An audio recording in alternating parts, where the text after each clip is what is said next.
Arquivo Punk Rock do Sul, na TV. Hoje nós estamos com a banda Aster, uma banda muito importante na cidade de Canoas. Já sou pelos guris que a banda antes chamava Luto. E ela iniciou quando, Paulista? A banda se iniciou em 2007, né? Na verdade, o William Simeone, me chamou para montar a banda. E a gente tinha um projeto bem diferente do atual, né? E aí a gente chamou o Breno e depois a gente chamou o Lucas. O Lucas trouxe o nome de Luto, né? E aí esse nome se modificou em 2014, 2015, né? Ficou bastante tempo, 2007 até 2014. Por aí, ficou bastante tempo. Aí ficou o nome de Aster. Mudamos o nome para Aster.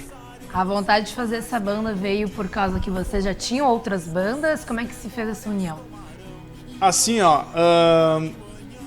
eu tinha saído da NTZ. Eu toquei na NTZ de 2002 a 2006. E eu tinha tocado no Deficientes. Depois que eu saí da NTZ, eu fui pra Deficientes tocar guitarra. Depois toquei baixo no Deficientes. Depois saí porque não era muito a minha vibe tocar baixo e tal. Fiquei sem banda. E na época o Billy tinha acabado de sair da Crooked, que era uma banda que ele tinha, né? Com o Rafael e com o Matheus. E ele saiu da banda e... Como ele curtia NTZ e a gente tinha uma amizade, na verdade é o seguinte, o Billy, ele é sobrinho de um grande amigo meu, sabe? Tipo, de rolê e tal, não sei o quê. Então eu conheci o Billy assim. Esse amigo meu falou, pô, tem um sobrinho e tal, moleque tem 13 anos, já toca os Bad Religion e tal, não sei o quê. Tem que conhecer ele. Eu conheci o Billy através do Júnior, né? Do Júnior Simeone. Então o Billy, ele é sobrinho de um amigo meu, né? E nós nos tornamos amigos também. E aí montamos a banda, ele me chamou pra montar a banda. E continuam as influências que tu tava tendo com outras bandas? A influência continuava mais no hardcore, como é a RNTZ? Sim, mas modificou um pouco por conta da influência do Billy, sabe? O Billy é um cara que ele até hoje ele evolui muito em som, ele nunca tá ouvindo a mesma coisa, aquela coisa sempre mais e mais e mais, e ele ia acoplando isso na banda, né? Tanto que quando a gente gravou nossa primeira música em 2008, A Terra de Ninguém, que era uma música com uma pegada mais hardcore, mais Dead Fish, assim, e tal. Em 2009 a gente fez uma música, assim, que a música é cheia de terça, que é uma coisa bem, tipo, do metal, um bagulho bem Iron Maiden, assim, sabe? E a letra é tipo um rap, assim, mas essa influência, assim, de terça nas guitarras e tal, foi uma coisa total do Billy. Eu jamais faria uma música com terça, até porque até então nem sabia o que era terça, entendeu? E aí, tipo... E o Billy deu esse adicional na banda, assim, no estilo da banda e modificou bastante, assim. Então o Billy ficou com vocês até 2014 e depois mudou a banda? Não, é que tá. A banda começou eu, o Breno, o Billy e o Lucas. E aí depois o MacGyver entrou, né? Eu tocava guitarra no início, e aí eu deixei de tocar guitarra e o MacGyver passou a ser... Eu fiquei só no vocal e o MacGyver passou a tocar guitarra. Depois o Billy saiu da banda e aí... O Sérgio entrou na banda, isso foi em 2010. Quer falar sobre esse período aí? Eu acabei entrando na banda porque eu tinha eu não venho da escola do hardcore. Eu venho do grunge, anos 90. É onde foi meu berço. Eu aprendi a gostar de hardcore, hoje eu gosto bastante, consumo bastante desse material. E eu estava descontente com a banda que eu tinha na época. Banda é complicado trabalhar com banda. É complicado trabalhar com pessoas em grupo. E na época eu estudava em curso pré-militar e o Lucas estudava pro pré-vestibular. E a gente estava sempre se queixando das nossas bandas nos horários de intervalo enquanto a gente fumava cigarro. E aí, certa feita, ele me comentou que o guitarra tinha saído e tal e que rolava fazer um teste, só que ele não tinha avisado ninguém da banda. Ele não avisou ninguém, ele simplesmente só falou, grupo, né? vai em tal dia, tal horário lá. E aí, pra minha sorte, eu conheci o MacGyver desde pequeno, o Lucas também desde pequeno, o Paulista, o Felipe de rolês, assim, que às vezes a gente se fechava. Uma vez foi num show da minha banda, né, também. E o Breno, eu tive a minha segunda banda, o Breno devia ter 14 anos, eu tinha 17, e ele tocou batera na banda. E então a gente já meio que se conhecia. E aí eu cheguei na banda pra somar. Foi difícil tirar os sons que o Billy fazia. Mas a minha ideia também nunca foi fazer a mesma coisa que ele fazia. E a gente começou a tocar e tal. E aí gravamos uma espreita. Aí de lá eu passei para sargento e saí, né? Saí da banda para ir para São Paulo, fiquei 2 anos lá. E nisso a banda continuou, mas não continuou. Fala aí como é que foi. Mas nessa época o Billy tava saindo pra tu entrar ou vocês conseguiram ficar na mesma momento junto? Porque tu tá dizendo que ele tinha umas letras que tu não conseguia tocar. Não, o Billy saiu porque ele não tava mais afim. Porque o Billy, assim, como eu já tinha falado antes, ele é um cara que ele tá sempre ouvindo muita coisa, ele tá sempre, sabe? Ele era um cara que musicalmente tava muito à frente da gente, cara. Entendeu? Então, tipo, ele já tava ouvindo umas coisas, tipo, uns hardcore rápido, com umas paradas, um negócio muito pro metal. A Tinnitus já foi um sinal disso, entendeu? E aí ele não tava mais satisfeito, assim, com a sonoridade da banda, porque ele queria mais, entendeu? E aí ele resolveu sair da banda, ele falou, meu, não quero mais ficar na banda e tal, não sei o quê. Enfim, aí foi quando o Lucas chamou o Sérgio. Ah, entendi. Bom, mas deu pra complementar também, porque o Sérgio é uma pessoa que ajuda a misturar algumas coisas. Tu trouxe algumas outras influências, Sérgio? De início eu tentei me adaptar à proposta sonora e acredito que eu deva ter colocado um pouco mais do meu estilo bem depois ainda, quando saiu o Lucas da banda, e aí eu acabei, por consequência, assumindo a frente da banda, de fazer as coisas, e eu acabei me sentindo mais confortável e colocando o meu estilo, assim, mas sempre eu procuro, como eu disse, eu venho do berço do grunge, mas eu acabei gostando muito de hardcore. Quando eu comecei a escutar Dead Fish, comecei a escutar, os guri gostavam de Alex on Fire, que é uma banda de post-hardcore, né? E outras influências. O Lucas meio que foi meu mentor, assim, pro hardcore. Ele me deu um disco gravado cheio de MP3, escuta isso, pra tu pegar gosto das paradas. E eu comecei a gostar. Comecei a frequentar o Bill. Eu não frequentava o Bill com a outra banda que eu tinha, porque a gente vinha de um cenário rock and roll, eram outras tribos e a gente fazia os eventos diferentes. E uma coisa que meio que me conquistou no hardcore também foi o Bill, porque era uma parada que a galera fazia sem retorno nenhum. Como a gente conversa nos bastidores, a gente faz muita coisa sem retorno nenhum, é amor, sabe? E eu vi aquela parada acontecer e eu achei muito foda das coisas acontecerem, trazerem bandas de fora, botarem bandas daqui pra abrir show de bandas de fora. Isso, se eu não tivesse conhecido os guris, se não tivesse tocado na banda, se não tivesse conhecido o Bill, talvez eu não teria passado, com certeza não teria passado por 80% das experiências sonoras que eu passei com a banda. Te admirou pelo coletivo. Muito. Pois é, a Aster é uma banda importante, como eu disse, porque ela também ajudou esse movimento que está se tendo, que é o Bill, bandas independentes locais, né? Já ajudava como Luto, como Aster depois, porque é importante vocês terem um movimento dentro do cenário underground para se manter. As bandas que não estão envolvidas também não são lembradas. E vocês sempre tiveram envolvidas, não é? Eu comecei a participar do Bill em 2006, que eu comecei a participar mais, ir nos shows organizados e tal. Passei a fazer parte da organização, cheguei a fazer parte da diretoria do Bill também, sabe? E eu aprendi muita coisa ali, sabe? Muita coisa. Não só eu, como todos os participantes do Bill, por várias vezes abriram mão das suas próprias bandas tocarem para que outras bandas pudessem tocar. Então eu achava isso fantástico, essa questão de dar oportunidade para as bandas tocarem.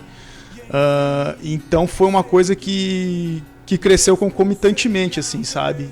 A Aster, na época Luto, e o Bill, sabe? Foram coisas que cresceram juntas e separadas, né? Porque, né, a gente não se utilizava do movimento para crescer, mas ao mesmo tempo a experiência dentro do movimento e vendo tudo aquilo fazia a gente crescer também. E sendo visto, né? Vocês também conseguem entender qual é as bandas para ir chegando perto, tocar no mesmo evento. Como é que foi esse de você sair da cidade para tocar? Quem sabe o Bill também poderia estar com outras bandas mostrando e levar para fora, mesmo que não seja um evento do Bill, mas vocês estão se vendo para poder levar para outros lugares. Muito importante. Aí também vocês já estavam escrevendo algumas músicas e antes da gente ir pro segundo bloco, queria colocar a música No Front, que é uma música que é antiga na escrita, pelo que a gente já conhece a história, mas que foi lançada só esse ano de 2019, né? Sim. Então vamos começar ouvindo o Aster com a música nova No Front. Curte aí.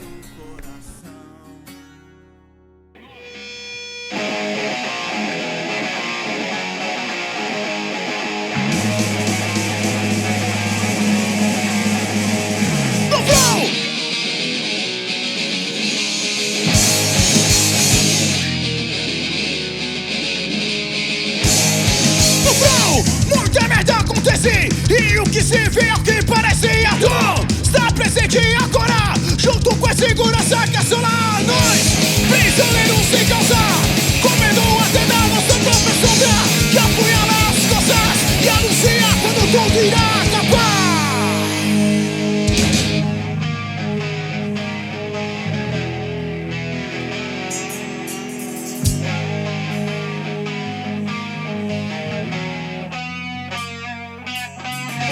Moleque morre no morro no assalto por arma de fogo. A cada esperança prendida na sala de aula pedindo socorro. A cada senhora que reza pelo filho que só expressa. Pra pegar um bus lotado, cansado, assaltado no próximo ponto.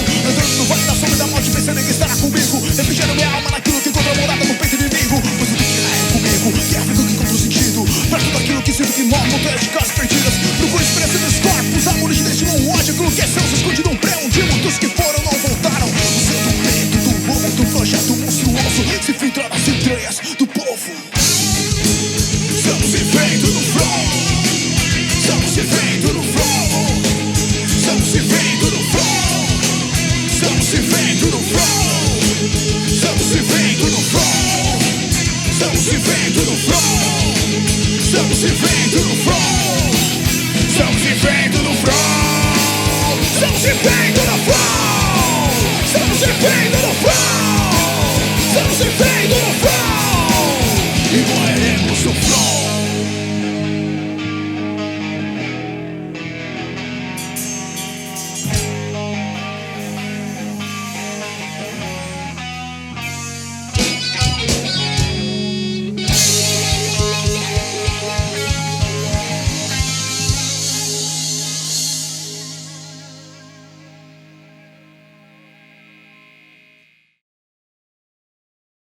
Eu tenho aqui um material, não sei se esse é o primeiro material de vocês.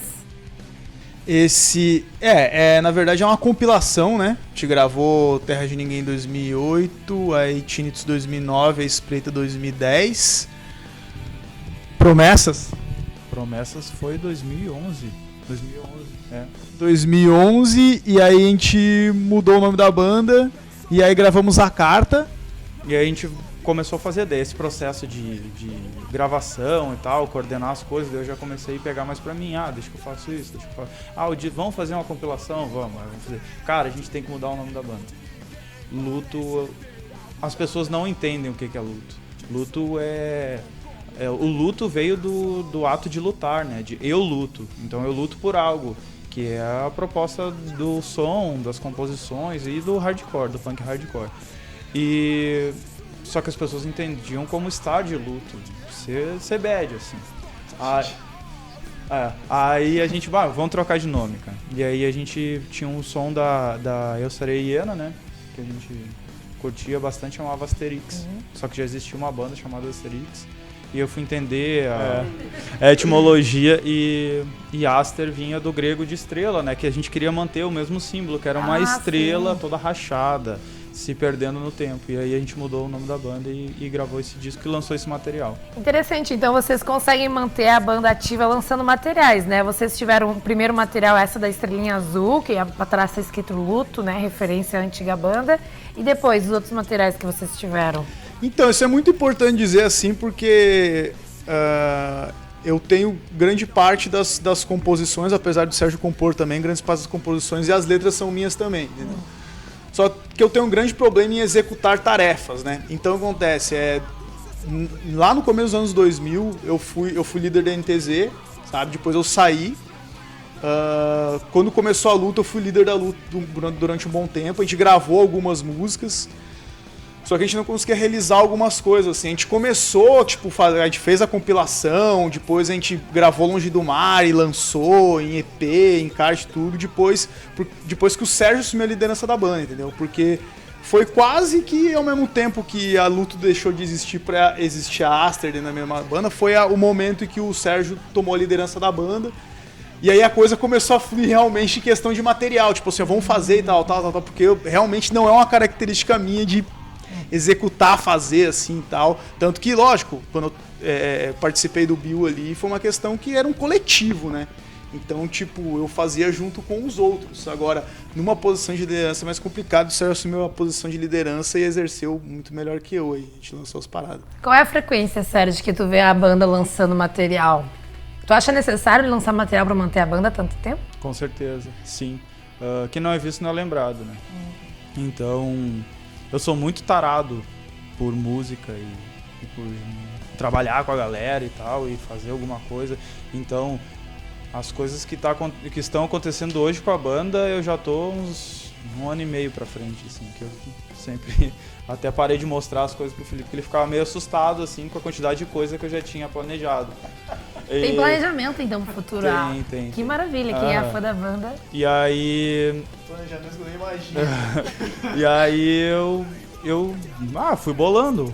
Deu certo com o Luto, quando a gente fez o lançamento do EP, foi bem bacana, assim, do EP Luto. Foi bem massa, assim. E era uma zona que eu tava... Saí da minha zona de conforto, né? Era uma coisa que eu não conhecia ainda, não fazia.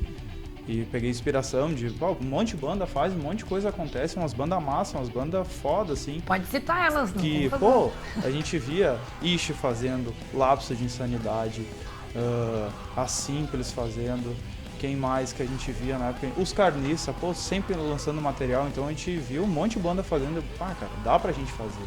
Tipo, todo mundo trabalha, todo mundo tem uma estabilidade financeira, assim, por quê? Porque o som não ganha nada. Só ganha sim, ganha muita experiência e ganha recompensa emocional e psicológica, assim, mas financeiramente não tem retorno. Então a gente, cara, é o que a gente gosta, o que a gente for fazer vai estar eternizado. O que for feito está eternizado e tá. É isso a única bagagem material que tu vai ter, é esse material que a gente vai estar lançando. Que eu posso dizer que é o que a gente acredita. Se a gente está fazendo é porque a gente acredita.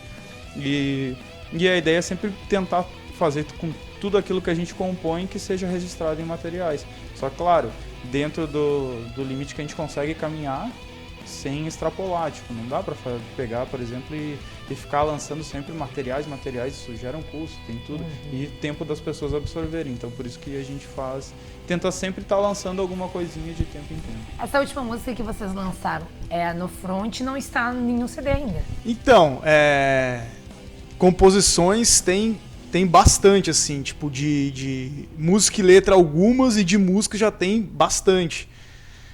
Eu não sei quais são os planos do Sérgio, porque ele realmente me assusta com os planos dele, então ele parou de contar um pouco.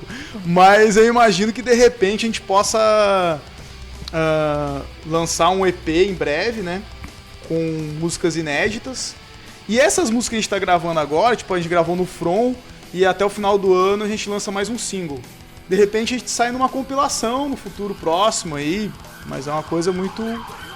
Não se sabe, de repente sai um material físico, alguma coisa assim, porque complicado hoje o material físico assim é mais pela questão da arte, como a gente estava comentando agora há pouco. Sim, porque a arte, quando a gente coloca ela, a gente consegue admirar algo concreto, né? Mas não quer dizer que as pessoas vão ouvir o CD, como a gente estava conversando em outro momento.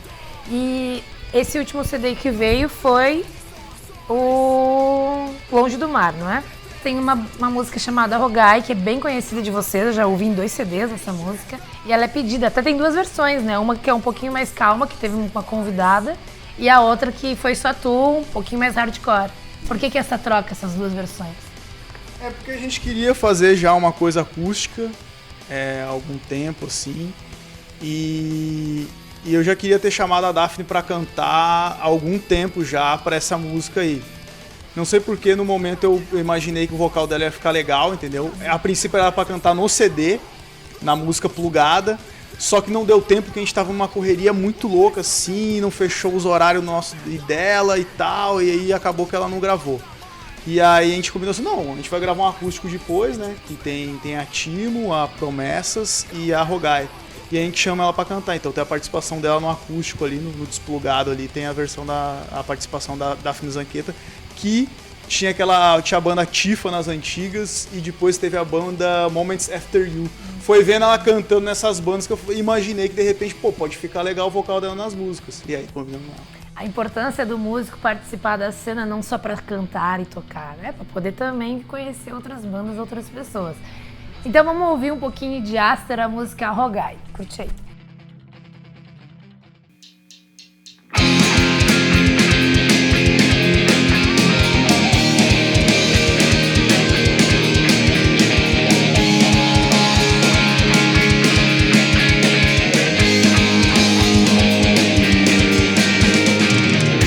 Seguimos na escala da evolução.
terá paz, também não terá ninguém pra salvar o mundo, a não ser a sua prole, que agora escolhe o caminho do caos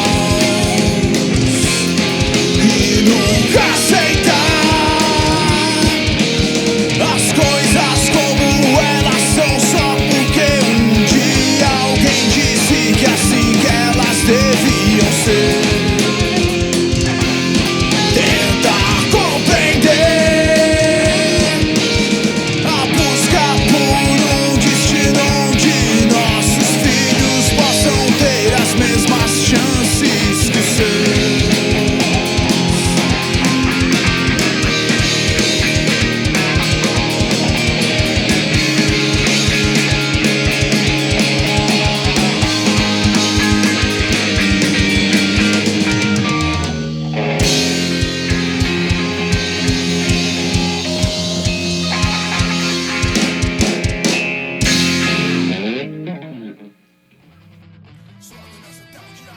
Voltando então com a banda Aster, entender um pouquinho da história da banda no seu sentido histórico e referências. Vamos entender como que a banda poderia viajar um pouquinho com algumas perguntas.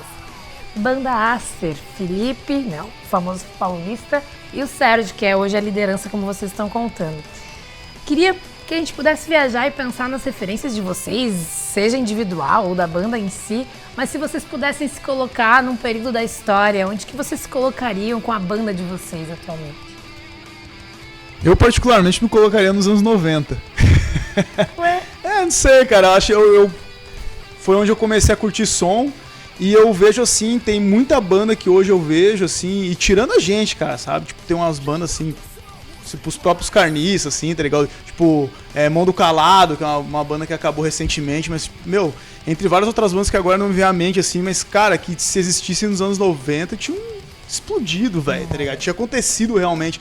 Então, tipo, eu acho que eu me colocaria nos anos 90, não de repente pra ter acontecido ou explodido, mas de repente pra ser conhecido por mais gente.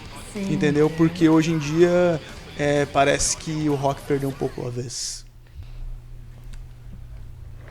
Eu seria anos 90 também, mas Seattle, anos 90, assim, bem fora do eixo, não como banda. Talvez como banda também, mas não sei se a Aster teria um espaço no que estava sendo feito na época, mais final dos anos 80, início dos anos 90. Mas aquele boom, aquela parada das bandas fazerem e acontecerem, tipo, viram uma oportunidade em algumas bandas, as bandas surgiram, mas só que surgiu muitas outras bandas que já faziam o corre há muito tempo. Tem desde a parada que dá pra fazer uma analogia com o Bill, cada evento do Bill era um cartaz, cada cartaz era um desenho diferente. E nos eventos do Audiocore também tem a parte do Nico, o Nico também faz isso. E se for olhar o movimento grunge do Seattle, também tinha essa parada que cada show era um cartaz e cada cartaz era mais criativo que o outro e era tudo um coletivo, todo mundo fazia as paradas. Claro que depois estourou e se tornou mainstream, mas antes teve muito chão, então talvez eu curti. Imagina a Aster nos anos 90, então. Bom, e se pensar na Aster com uma banda que pudesse escolher, não importa a época, mas se tu pudesse escolher, qualquer um de vocês responder, né? Uma banda que vocês fizessem turnê, gostariam de fazer turnê. Talvez o Chili Peppers do Blood Sugar Sex Magic seria uma banda que eu curtiria fazer uma turnê. Tu imagina? Não imagino, mas é uma banda que me interessa bastante naquele período ali. Uma turnê, ser mais humilde, acho que um Dead Fish. Dead Fish é uma banda, Dead Fish ou Charlie Brown, sabe? Que na realidade são as bandas que mais me influenciaram a mim, Charlie Brown e Dead Fish, sabe? Então, de repente, essas duas bandas aí. Ah, seria pra uma turnê com Dead Fish e Charlie Brown. Interessante, né?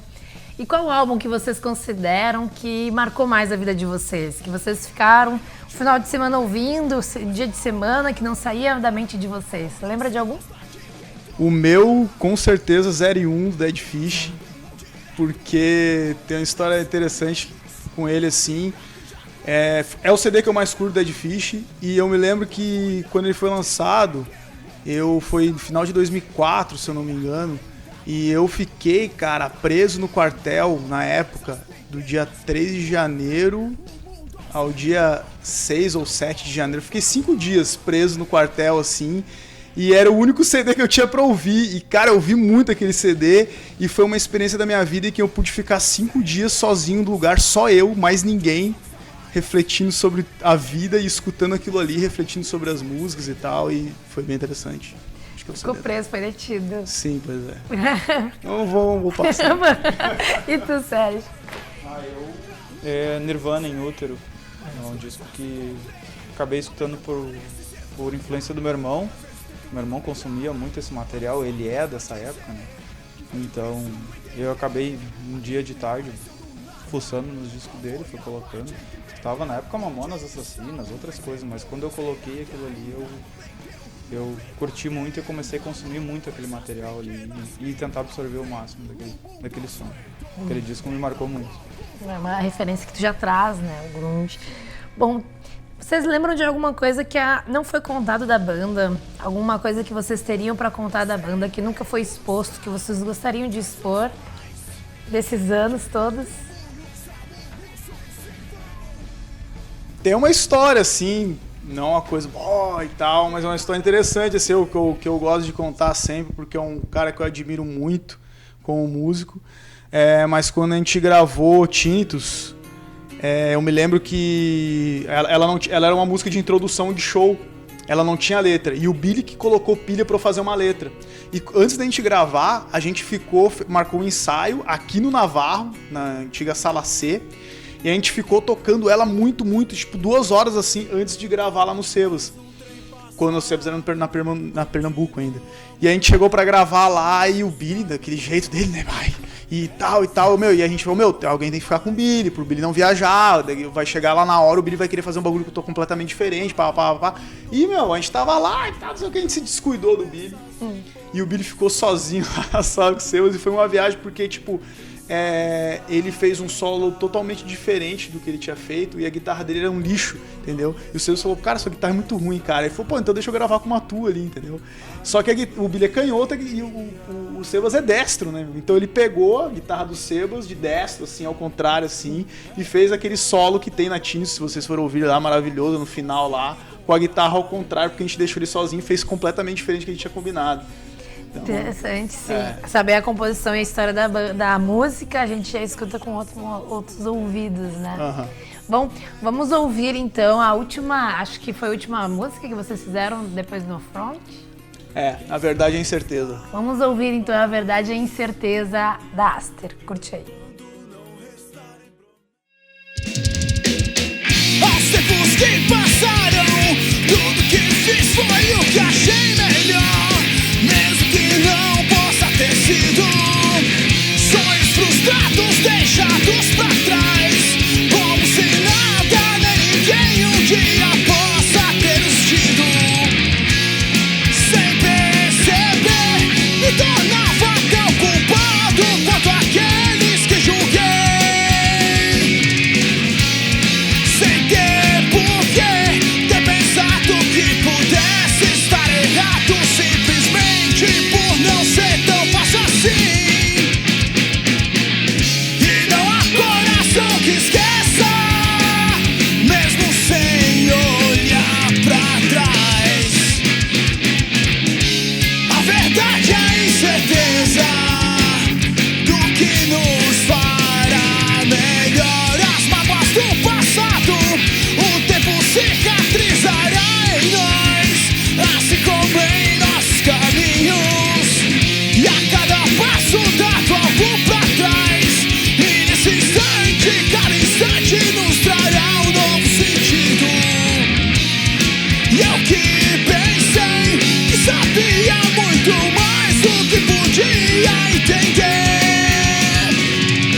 Muito obrigada a todos que assistiram e estão com a gente. O canal do Arquivo Punk Rock do Sul está no YouTube, no Instagram e também no Facebook. Curta, compartilhe e seja cena. Muito obrigada.